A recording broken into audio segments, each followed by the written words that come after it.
See, I think money is important. So पैसा for me सबसे ऊपर। सबसे ऊपर, and then प्यार, फिर ये दोनों है तो प्रॉफिट आपके लाइफ में है ही। प्यार मुझे लगता है कि इट्स द मोस्ट इम्पॉर्टेंट। सबसे ऊपर। हाँ, क्योंकि शायद मैंने पैसा कमा लिया इसलिए मैं ये कह पा रही हूँ। I think I would do a shoot for free if Shahrukh is there. So I had a private page, तो उन्होंने मुझे एकदम से टारगेट दे दिया 500K फॉलोअर्स का, और मैं अपने 300 कुछ फॉलोअर्स घर के लिए बैठी हुई थी, बस खानदान के रिश्तेदार। सो मेरी तो पूरी जर्नी उस KRA से स्टार्ट हुई थी। देन आई हैड, तो देख मेरे रहे हो? बॉस का टारगेट था कि उसको पूरे through out the year 18 million total views चाहिए। 25 मेरी अकेली की वीडियो ने करके दिए थे। अरे टारगेट वाह। की बात कर रहे हैं।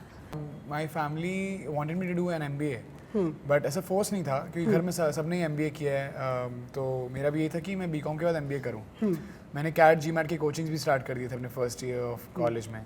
मैं तो ऐसे 98-99 मार्क्स लेके और साथ में सस्पेंशन Scholars. लेटर दोनों साथ लेके बैठी होती थी, तो मैं उतनी Suspension शरारती। letter? हाँ, मैं बहुत सस्पेंड हुई हूँ, 3 बार सस्पेंड हुई हूँ मैं। किसी ने 98 99 बोल दिया तो मतलब हाँ मैं भी उतना खराब नहीं था, मुझे 80 तक आ जाता था, मतलब 70 से 80 तक मैं मेरे मार्क्स वाले में ले तो आता 3 बच्चे पास हो जाते, मैं इतने मार्क्स लाती थी। So like we charge in lakhs for a 30-second video, so I had enough money to enter into production and. है तो आरजे महविश जो आप लगाते हो, तो आरजे तो आपका पेशा हो गया, तो पूरा नाम कैसे लिखेंगे?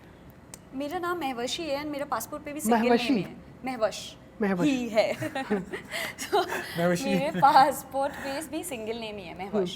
महवश। हाँ जी, सो आप या तो महवश लिख सकते हैं, आरजे महवश। आरजे की लड़ाई ये है कि जब मैं अपने रेडियो चैनल को छोड़ा था तो काफ़ी अच्छे टर्म्स पे नहीं छोड़ा था मैंने।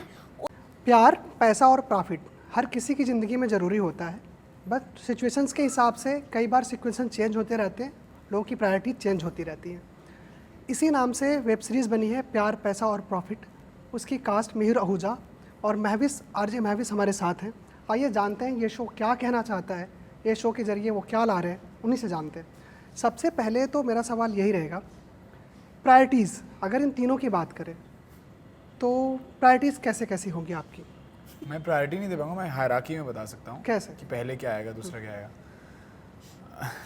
ये थोड़ा सी I think money is important, so पैसा फॉर मी सबसे ऊपर। सबसे ऊपर, एंड देन प्यार, फिर ये दोनों है तो प्रॉफिट आपके लाइफ में है ही। सो प्यार और पैसा का कॉम्बिनेशन है तो you are leading a good life. Mahvish? प्यार मुझे लगता है कि इट्स द मोस्ट इम्पॉर्टेंट। सबसे ऊपर। हाँ, क्योंकि शायद मैंने पैसा कमा लिया इसलिए मैं ये कह पा रही हूँ। प्यार सबसे ऊपर है मेरे लिए, उसके बाद पैसा, प्रॉफिट लास्ट में, क्योंकि आई थिंक हम जब ओशो वाली बात की, हम जीरो के साथ पैदा हुए थे, तो जो भी हो रहा है अब सब प्रॉफिट ही है, देयर इज़ नो लॉस। तो फॉलो करती हैं ओशो को? हाँ जी, मैं सुनती हूँ उन्हें। अच्छा, ग्रेट। तो प्रॉफिट भी एक ऐसी चीज़ होती है जहाँ जब आप एक सिचुएशन पे पहुँच जाते हो, लाइक एक्टिंग के ज़रिए में, तो आप कई बार प्रॉफिट सोचते हो कि कई बार अपनी आर्ट को देखते हो, कई बार प्रॉफिट देखते हो। ऐसे में एज एन एक्टर कई बार कुछ चीज़ों में कंप्रोमाइज़ भी करना पड़ता है। जब आप प्रॉफिट देखते हो, क्या जब ऐसी सिचुएशन आती है तो किस तरह से डिसीजन लेते हैं आप लोग? नहीं यार, आई थिंक शुरू से मैंने जब से शुरुआत करी है और अभी भी जो भी प्रोजेक्ट्स मैं करता हूँ, I would just go for the script even if the पैसा इज़ नॉट दैट ग्रेट। जैसे मैंने बताया, मैं हायरार्की में तो मैंने पैसे के सबसे ऊपर लिया है, बट ऑफ कोर्स आर्ट था नहीं इसमें। प्यार, पैसा, प्रॉफिट, आर्ट सबसे ऊपर आता है मेरे लिए। अच्छा।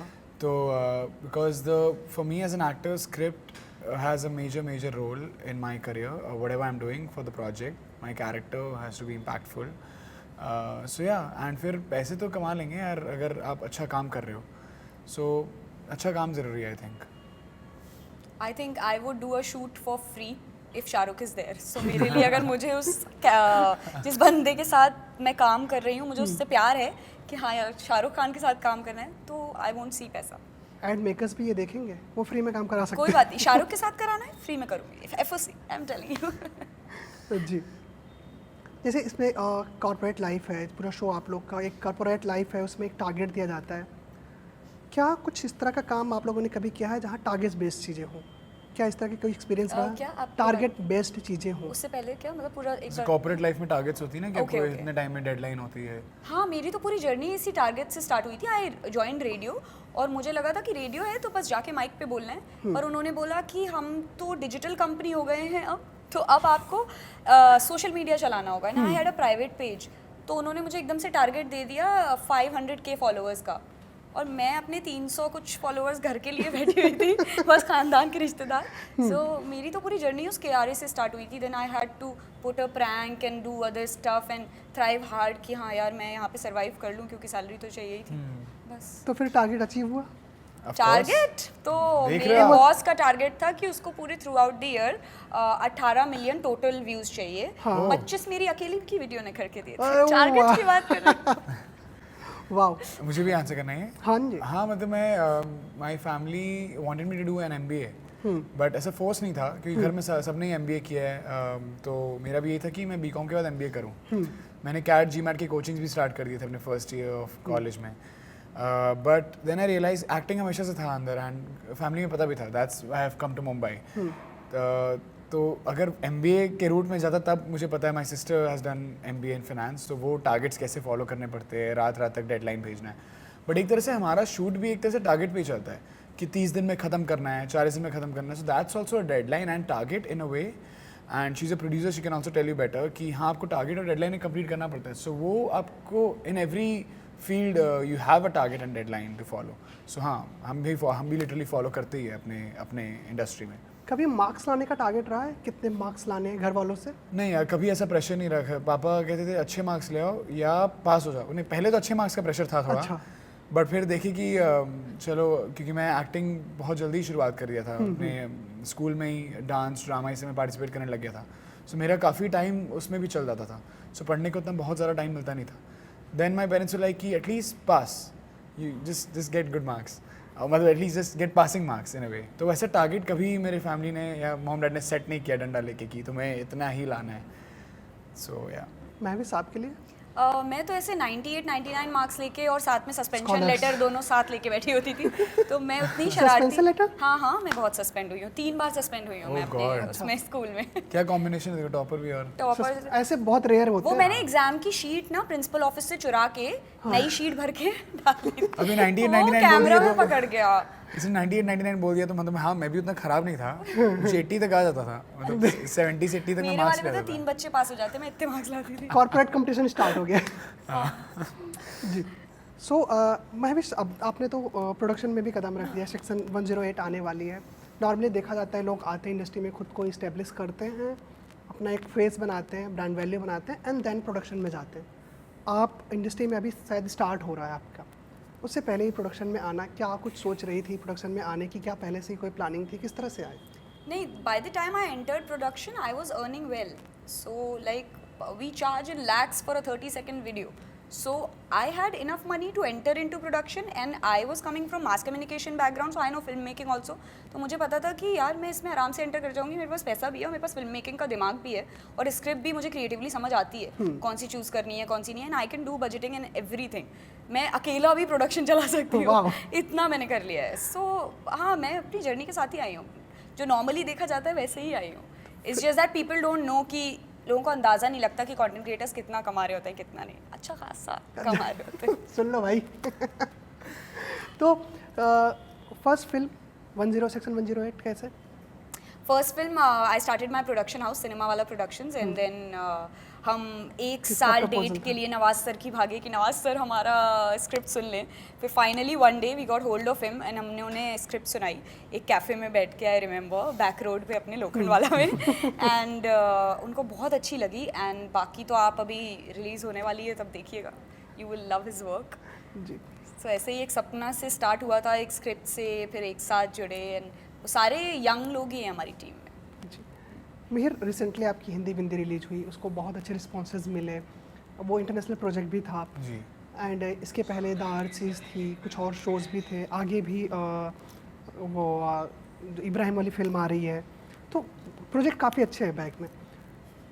एज एन एक्टर कहें कि क्या कुछ टारगेट सेट करके आप अपने लिए चलते हैं, कि या टारगेट, या फिर कहें किस तरह की प्रायोरिटीज़ लेके चलते हैं कि क्या करना है क्या नहीं करना है? यार as I said, I just focus on good scripts, and irrespective of my length of the character, कितना है, if the character is impactful enough, I would just do it. Story अच्छी होनी चाहिए, लोग अच्छी कहानियाँ चाहिए। ऐसे को और कुछ प्लानिंग नहीं करता हूँ मैं, बस यही है, सिंपल है लाइफ, क्या है इतना सोचना।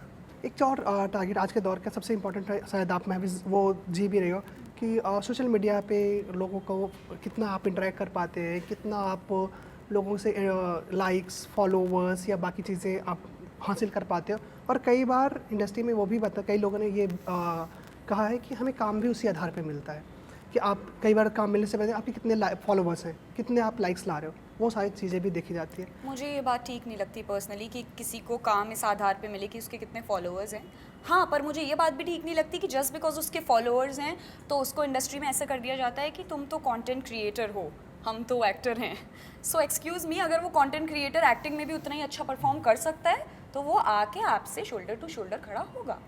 That's his or her right. Yeah, absolutely, and that's what Mahwish did in the show. This is the first project, like proper acting project, and she's nailed it in the film, in the show, sorry.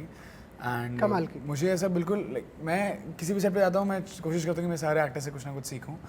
And Mahwish also got like she was just acing every scene, every emotion. So ऐसा नहीं है कि content creators acting नहीं कर सकते. And I think of course सिर्फ followers के आधार पर आप नहीं किसी को कास्ट कर सकते हो. That person should know how to act. वो तो है क्राइटेरिया, सबसे ऊपर आती है हायरार्की में.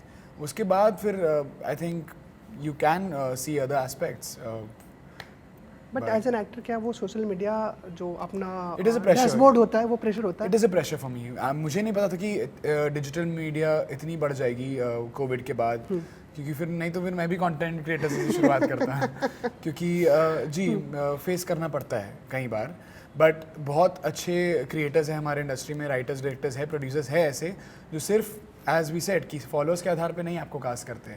दे would look at your acting first and then the other things come in picture.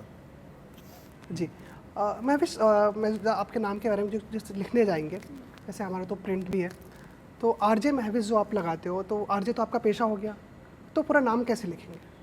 मेरा नाम महवशी है एंड मेरा पासपोर्ट पे भी सिंगल महवशी? नेम है. महवश महवशी ही है. So, महवशी. मेरे पासपोर्ट पे भी सिंगल नेम ही है, महवश. महवश. हाँ जी. सो आप या तो महवश लिख सकते हैं, आरजे महवश. आरजे की लड़ाई ये है कि जब मैं अपने रेडियो चैनल को छोड़ा था तो काफ़ी अच्छे टर्म्स पे नहीं छोड़ा था मैंने. उस दिन मैंने उन्हें बोला था कि तुम आज मेरे साथ कुछ भी कर लो, कल को मैं इसी नाम से मशहूर होकर दिखाऊंगी. और आज मैं इसी नाम से मशहूर हूँ, इसलिए मैं वो आरजे नहीं हटाऊंगी अपने नाम में से. ये बहुत बड़ा स्टेटमेंट है और महविश ने दिया है महवश, सॉरी. No problem. या सो एक लास्ट क्वेश्चन लास्ट करें ये भी और कर सकते हैं? अच्छा और कैसे? जी. सो आपके शो के रिलेटेड, अगर हाँ? शो के रिलेटेड अच्छा. सबसे मेमोरेबल सीन जिसे करने में सबसे ज़्यादा टाइम लगा या फिर क्या रिटेक्स लेने पड़े हो, वो सीन? ये दो अलग बात होगी, रीटेक लेने पड़े और मेमोरेबल सीन. तो पहले मेमोरेबल दोनों बता दीजिए. मेमोरेबल बताता हूँ. दोनों बता मुझे याद नहीं रीटेक्स कितने लेने पड़े, वो आपको डीओपी से पूछना पड़ेगा.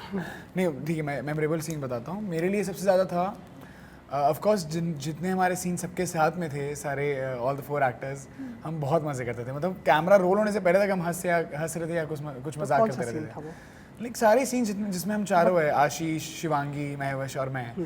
तो Prashant our director really had a tough time with us, I would say. But बाकी उसके अलावा एक मेमोरेबल सीन अपनी बताना चाहूँगा. एक फ्लैशबैक सीन है अभिजीत का, जिसमें उसका भाई अर्जुन उसे कुछ आकर कह रहा है and it's shot through the window. तो वो एक बहुत ही प्यारा शॉट भी है एंड मेरे लिए बहुत डिस्टर्बिंग सीन था. बट डिस्टर्बिंग इन अ वे एक तरह से वो मेमोरेबल सीन बन गया, बिकॉज काफ़ी प्यारा निकल कर आया वो सीन. और मैं वो जब भी देखता हूँ मैं वो तो सीन कैसे देखकर क्या रो कुछ देता हूँ. वो बिहाइंड द सीन में जाना ज़्यादा था? बता नहीं पाऊंगा ना उस सीन के बारे में. तब तो फिर अब अच्छा, देखना आप. मैं suspense- बता दिया, विंडो के थ्रू शॉट है, अर्जुन मेरे भाई के साथ सीन है. बट अब सीन के बारे में ज़्यादा बताऊंगा, इट वोंट बी राइट. सो हाँ ये है. महविश आप? मेरे लिए बालकनी में एक हमने हमारा जो घर दिखाया गया उसकी बालकनी में एक गाना शूट करा था. उसमें मैं बहुत सुंदर लग रही थी, इसलिए वो तो मेरा फेवरेट है. मेरे बाल उड़ा रहे थे वो लोग, मैं खुश थी. मेरा तो वही फेवरेट है. मैं अपनी फेवरेट उसका टैगलाइन होना चाहिए. हाँ, जी जी मेरे बाल उड़ रहे थे, मैं बिल्कुल काजोल वाली वाइब में थी, मैं खुश थी.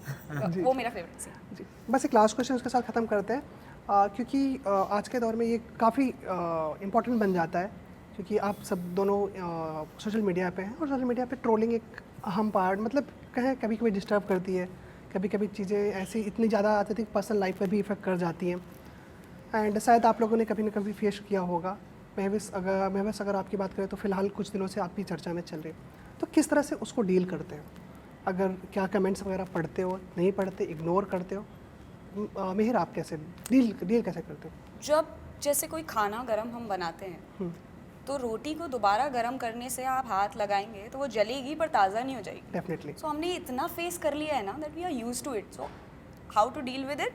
You don't deal with it, you get use to it. So अगर मैं आपसे बोलूँ कि मुझे आपके ब्लू बाल अच्छे नहीं लग रहे हैं, आप कहेंगे मेरे ब्लू बाल थोड़ी हैं। तो कोई मुझसे बोलेगा मुझे तुम्हारा ये अच्छा नहीं लग रहा, तुमने तो ये करा है, मैंने वो करा ही नहीं है, तो मैं क्यों लूँगी उसे अपने पे? So I don't care about trolling. Same actually. I don't focus on it. I think I always say social media is like a yin yang. There are positives and negatives. You should just focus on the positives and just move on. So yeah, that's about it. मैंने एक चीज़ देखी है कि अगर आप तारीफ़ों से खुश होना बंद कर देंगे ना तो आप फिर बेइज्जतियों से भी नीचा नहीं फील करेंगे। वाओ, ये होता है। वाओ, ना मैं उससे फूलती ना मैं इससे कम होती, मैं एक ही उस पे रहती हूँ। Wow. So thank you so much. Questions तो और भी थे, बहुत ज़्यादा देर तक आपसे बातें की जा सकती थी, बट टाइम की पाबंदियाँ हैं। सो यहाँ पे मिलते हैं। हमें विदा लेना पड़ेगा। बिल्कुल, आप थैंक कॉल यू करना, सो हम मच। कैफे में आ जाएंगे। श्योर। शुक्रिया भाई। Thank you so much and all the best आपके शो के लिए। आई होप so लोग देखें और ढेर सारा प्यार दें। Thank you Thank you so so much. much. It was a great conversation.